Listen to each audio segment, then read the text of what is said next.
ये क्या क्या खुद इतना बड़ा क्रिमिनल आदमी था, उसका पूरा रिकॉर्ड लास्ट 25-30 साल का इसका रिकॉर्ड देखिए योगी का। क्या क्या क्राइम नहीं, अभी आप खुद जो एक सीएम बन के अपने जो खुद के केसेस को उसने क्लियर करना शुरू किया। ये कौन सा, ये कहाँ से अंधा कानून आ गया ये भारत में? ये कानून इससे पहले नहीं था कभी। स्वागत है दोस्तों आप सबका प्रहारी मुंबई में। मेरा नाम है असद अंसारी। आज हम आए हैं अमन कमेटी। मौलाना का कलीमुद्दीन जी है जिनको बेबुनियाद तरीके से अरेस्ट कर लिया गया है, ऐसा अमन कमेटी के लोगों का कहना है। तो इनसे हम बातचीत करने के लिए आए हैं कि इसमें कितनी सच्चाई है। चलिए हम बात करते हैं हमारे नईम शेख जी से, जो अमन कमेटी के मेंबर है। अस्सलाम वालेकुम जी। नईम जी, आप बताइए कि आपको ऐसा क्यों लग रहा है कि जो अरेस्ट किया गया है कलीमुद्दीन जी को, ये वजह अरेस्ट किया गया है और पुलिस की ज्यादती है, ऐसा आपको क्यों लगता है? असल में ये पॉलिटिकल स्टंट है और पब्लिसिटी इंस्टेंट भी है। जो मोदी भक्त है ना, इनके कार्रवाई, योगी जी की कार्रवाई की वजह से वो योगी भक्त बनते जा रहे हैं जी। और और ये अगले 2024 के जो इलेक्शन वाले हैं उसके लिए पीएम की तैयारी कर रही है। समझ में आया? इनका यही हथकंडा है हमेशा। देखो, जो भी पॉलिटिकल पार्टी होती है अक्सर हिंदुस्तान के अंदर, वो मुसलमानों को टारगेट करती है हिंदू वोट हासिल करने के लिए। ये एक तरीका है, पॉलिटिकल स्टंट है ये। हमारा कहना ये है। आपको ऐसा क्यों लग रहा है कि एकदम बेवजह है, बेबुनियाद अरेस्ट? क्योंकि हमारे पास हमारे मुसलमानों में पहला केस नहीं आया। आप खुद जानते हैं सीता के भी कितने केस है, अफरोज के, फारूक भाई के, और दूसरे भी कितने केस है, मौलाना याह्या के। ऐसे केस के हमारे पास कितने हैं कि बेवजह उनको अरेस्ट किया गया है और बाद में वो अपने आप को क्या बोलते बेगुनाह साबित करने में सालों साल निकाल लेते हैं। ये पहला केस नहीं हिंदुस्तान के अंदर जी। समझ में आया? तो आपका ये कहना है कि ये जो है पॉलिटिकल स्टंट है या फिर कोई यहाँ पे किसी को टारगेट किया जा रहा है? मुस्लिम कम्युनिटी को एक ज़माने से टारगेट किया था। चाहे कोई भी हुकूमत हो, वो मुस्लिम कम्युनिटी को टारगेट करती है कि मुस्लिम बैंक को अपने हाथ में लेने के लिए, वोट को हाथ में लेने के, मुसलमान को डराने के लिए। तो ये आपको कौन लगता है कि ये कौन कर रहा है, किसके बेस पे हो रहा है ये जो हो रहा है अभी फिलहाल, जो सेंट्रल गवर्नमेंट जो है उसके जो योगी जो उन्हीं के हाथ में ना। तो योगी जी को अगला इलेक्शन में चांस देना चाहते हैं मेरे ख्याल से पीएम का। तो इनसे ये सब हटकंडे करवाए जा रहे हैं उनके हाथ से। अच्छा, तो आपको ऐसा लगता है कि ये उनके हाथ से किया जा रहा है? ठीक है, हाँ, ये लगता है हमको। और आपको ऐसा लग रहा है कि ये सभी लोगों के लिए है, भारतीय लोगों के लिए, या सिर्फ मुस्लिम कम्युनिटी इस पे टारगेट है? मुस्लिम कम्युनिटी भी और साथ में दलित जो पिछड़े तबके, उनका भी देखो यूपी वगैरह में उनका क्या हाल है। अब आपने सोशल मीडिया पर उनके मैसेज आते रहते हैं, उन पर भी जुल्म होता है। जो दबे हुए लोग हैं, पिछड़े हुए लोग हैं, उन पर भी जुल्म हो रहा है। हाँ, जो ऊंची जाति के लोग जो कर रहे हैं। तो जो यहाँ पे जुल्म हो रहा है यूपी में, और आपका कहना है कि वहाँ के जो ऊंचे जात के लोग हैं, ये लोग अपने नीचे जात के लोगों को फंसा रहे हैं और मुस्लिम कम्युनिटी को भी फंसा रहे हैं। तो आप क्या कहना चाहेंगे कि इन्हें कैसे रोका जाए? आपके पास कुछ लोगों तक अपने मैसेज है ऐसा पहुँचाने के लिए कि वो क्या करे कि ये सब ज्यादती जो हो रही है ये यहाँ से एकदम जड़ से ख़त्म हो जाए? इनके लिए खिलाफ तो आंदोलन करना ही पड़ेगा। देखो, अब इनका पाप का घड़ा बढ़ चुका है। अब अमेरिका में गए तो मोदी जी को वहाँ फिटकार पड़ी है।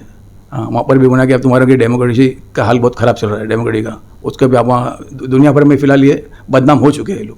तो हमको भी इसके लिए आगे ऐसे इकदाम उठाना है, जैसे आंदोलन वगैरह करना है, मुजाहरा करना है, दूसरी कौमों को साथ में लेकर, सिर्फ मुसलमान को नहीं, और जितनी कौमें जिन पर जुल्म हो रहा है उन सबको साथ में लेकर काम करना है कि उनके खिलाफ मुजाहरा करना है, इस हुकूमत के खिलाफ जो गलत कर रही है। नईम शेख जी का कहना ये है कि जो भी लोग या जो भी कम्युनिटी के हैं, सिर्फ मुस्लिम ही नहीं, दूसरे भी जात के लोग या हर जात के लोग जिन पर भी ज्यादती हो रही है, वो मिलकर मुकाबला करे, वो मिलकर सामने आए, वो मिलकर स्टैंड ले, वो मिलकर खड़े हो, खुद अपने पैरों पर खड़े हो और इस चीज़ को और इस जुल्म को ख़त्म करने की कोशिश करें। चलिए हम बात करेंगे हमारे अमन कमेटी के फरीद भाई से, इनका क्या कहना है इस बारे में।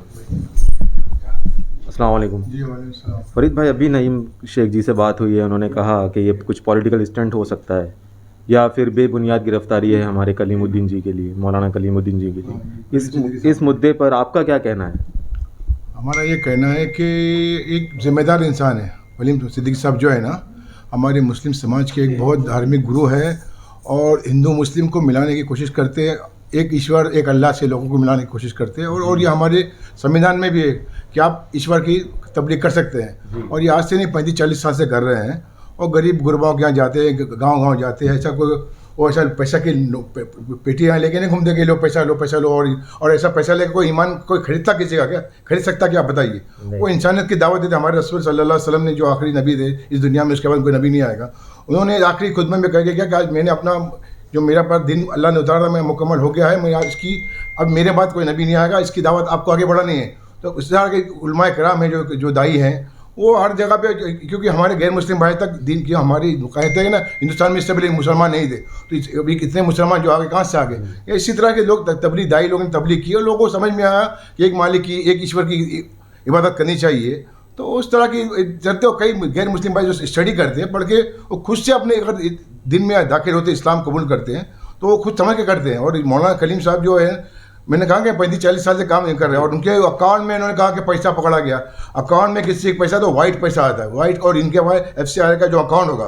तो ये जो योगी सरकार, योगी जो अभी गुंडागर्दी में लग गया कि अभी इनको 4.5 साल कुछ नहीं किया, खाली हिंदू मुसलमान को खूब टकराया, और अभी ये आखिर में पूरा जोश और पूरा एकदम ताकत के साथ में जो मेरे ख्याल से मोदी जी, हमारे अमित शाह जी जो सोचे थे कि हम लोग की हमारी हुकूमत यहाँ यूपी को बचाई जाएगी, ये उनकी हुकूमत को डुबाने के चक्कर में यूपी आपको डुबा डालेगी। ये यूपी का जो योगी है वो अमित शाह को और मोदी को डुबा देगा, मैं समझता हूँ। उनको अभी मोदी जी वहाँ अमेरिका जाके आए, उन्होंने देखा वहाँ के लोगों ने क्या रिएक्शन दिया हिंदुस्तान के बारे में, यहाँ पे जो ज़्यादतियाँ हो रही है और जो किसने कम्युनल एक वायलेंस खड़ा हो चुका है, लोग खड़ा किया जा रहा है, खड़ा नहीं हो चुका है। हमारी हिंदुस्तान की आवाम जो है बहुत समझदार हो चुकी, 95 से 98% तक लोग एकदम सुलझे हुए समझदार हो गए और समझ चुके। लास्ट 20 साल का जो खेल देखा उन्होंने, मंदिर मस्जिद क्या भी सब खत्म, इनके पास इशू भी नहीं रहा कुछ। तो आपका ये कहना है फरीद भाई कि जो वहाँ की पुलिस है यूपी की और जो वहाँ की गवर्नमेंट है, ये सिर्फ मुस्लिम कम्युनिटी को टारगेट करना चाह रही है, या फिर सबको, या फिर सभी, या फिर मतलब जितने भी जनता है, या फिर जितने भी मतलब और कौम के लोग हैं उन्हें भी ये टारगेट कर रहे हैं क्या? ना, उनके गुरु अभी लास्ट जो कोविड-19 का मसला चल रहा था, इन्होंने कहा हमने बहुत अच्छा बहुत कुछ क्या किया वहाँ पे, तो लोगों को वहाँ की हमारे गैर मुस्लिम भाइयों को तो मतलब जलाने का तो छोड़ो, उनको दफनाया भी नहीं और बहा दिया, जली लाशों को, ना उनको लकड़ी मिली ना ज़मीन मिली बेचारों को। कम से कम बड़े बड़े गड्ढे खोद के हमारे मुसलमान काम, उनको वहाँ कई जगह तो बहुत मुस्लिम बच्चों ने काम किया, हिंदू मुस्लिम मिलकर काम किए, कहीं पे उनको काम करने नहीं दी, इतनी बदमाशी इन लोगों ने की। बाद में इनका जो पोल जो खोला, कई टीवी ने खोल दिया, NDTV से लेकर कई बड़े बड़े जो उनके टीवी इनके चैनल नहीं है, उन लोगों ने खोल दे दिखाया, लाशों को बहते हुए, रास्तों को एकदम किनारे पे पड़ी सड़ी हुई दिखाया। ये सब करके इसको कहाँ, किसको मुँह दिखाएगा? ये मालिक ने जो इस दुनिया को बनाया है, और सबसे मेरे ख्याल से सबसे अच्छी ज़मीन हमारे भारत की ज़मीन है, जिसमें तमाम अलग अलग मज़हब के लोग एक फैमिली की तरह रहते हैं। अभी ये लोग 70-75 साल से नहीं, इससे हज़ारों साल से सही चल रहा था मामला। ये अभी ये 70 साल भी बहुत अच्छे मैं समझता हूँ, कांग्रेस थी कुछ भी थी, उसने कभी इस तरह का शैतानियत नहीं की। अभी इन लोगों ने हुकूमत के लिए, कुर्सी के लिए जो नए हरबे, नए हथकंडे जो अपना रहे हैं वो गलत है। और इस तरह के जो मासूम किस्म के इंसान को, तो मैंने कहा ना, उनके अकाउंट से पैसा मिला तो हमारे पास, तुम कैसा जब यहाँ हमारे महाराष्ट्र में कैसा ईडी को लगा रहे हो, शिवसेना के MLA में जबरदस्त से लगा रहे, वैसे उनको लगाते हैं, ईडी लगाते, उनको फरमान देते, उनको बुलाते, उनकी इंक्वायरी करते, नहीं होता तो फिर वो एक इतने बड़े आदमी के बाद तुम उनके साथ में उनको डायरेक्ट एक चोर को उठाते रास्ते से, कोई डाकू रास्ते से गुजर रहा है, उस तरह उनको हाईजैक किया गया है। वो एक कहीं सभा में जा रहे थे मुसलमानों की, वो सभा से निकल गए तो उनको रास्ते में, दिल्ली और मरहट के रास्ते में उनको हाईजैक कर दिया। तो इस तरह का मतलब हरकत की उन्होंने, और ये दिखाने के हिंदू भाइयों को जो बेचारे वो खुश नहीं होंगे, वो कुछ इनके जो अंधभक्त है ना, उनको खुश करके हमने बड़े बड़े मुसलमानों के नेताओं को हमने किस तरह उठा के, उनकी कोई औकात नहीं है, औकात दिखाने आ रहे, तो अभी औकात दिखा के फिर उनको दिखा देगा इंशाल्लाह, हमारा देश उनको दिखाएगा उनकी औकात क्या है। तो मतलब आपका कहना है कि जो इन्होंने किया है ऐसा, ये सिर्फ उनके अनभक्तों को दिखाने के लिए और उनको बढ़ावा देने के लिए किया है? और खुश फहमी में आगे किया, मैं इस बार अनभक्तों को दिखाने के लिए, और समझता कि मेरा वोट का जो भी है इलेक्शन अभी नेक्स्ट ईयर ही है, 2-3 महीना ही है, उसमें समझता कोई उसको कोई बेनिफिट मिले। तो मतलब ये पॉलिटिकल स्टंट है, 100% पॉलिटिकल स्टैंड है। और उससे और क्या है, ये क्या किया, खुद इतना बड़ा क्रिमिनल आदमी था, उसका पूरा रिकॉर्ड लास्ट 25-30 साल का इसका रिकॉर्ड देखिए योगी का, क्या क्या क्राइम नहीं। अभी खुद जो एक CM बन के अपने जो खुद के केसेस को उसने क्लियर करना शुरू किया। ये कौन सा, ये कहाँ से अंधा कानून आ गया ये भारत में? ये कानून इससे पहले नहीं था कभी भी।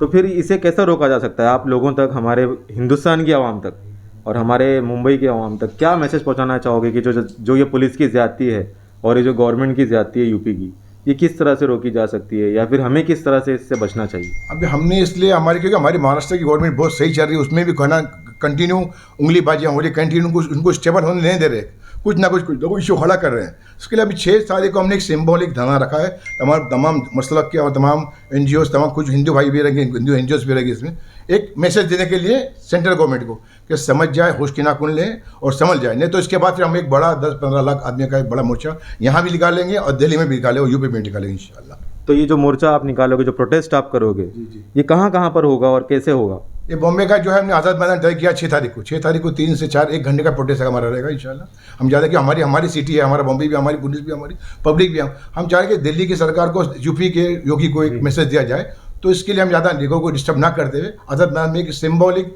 तमाम जो हमारे जितने जिम्मेदारान हैं एनजीओ के और धर्मगुरुओं के प्रोटेस्ट होगा ये, पीस प्रोटेस्ट इंशाल्लाह जी। ये। और फरीद भाई से भी बात हो चुकी है।